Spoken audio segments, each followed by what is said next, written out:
ఒక అబ్బాయి చనిపోయాడు పుల్లరా.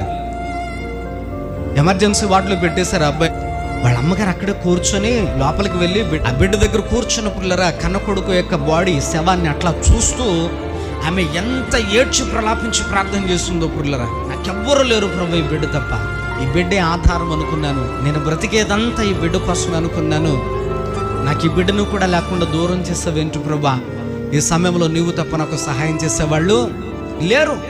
కాబట్టి ఇదిగో వెళ్ళిపోయిన నా కుమారుని తిరిగి తీసుకురాగలిగినటువంటి గొప్ప దేవుడవు నువ్వు. మృతులను సజీవునిగాను మరణము తప్పించుట కేవలము నీ వశంలో మాత్రమే ఉందని ఏడ్చి ప్రలాపం గట్టిగా కేకలు వేసి ప్రార్థన చేస్తా ఉంది పురులుగా. ఆమె చేసేటువంటి ప్రార్థనకి, ఏడుస్తున్న ఏడుపుకి అక్కడ చుట్టూ ఉన్నటువంటి డాక్టర్లు, నర్సులు కూడా ఏడ్చేస్తున్నారు. వాళ్ళు కూడా ఏం చేయలేకపోయామే అని చెప్పి ఏడ్చేస్తారు. గొప్ప అద్భుతమైనటువంటి సంగతి ఏంటంటే ఒక్కసారిగా ఆ అబ్బాయి గుండు కొట్టుకోవడం మొదలుపెట్టిందండి. పగిలిన గుండెతో ఆమె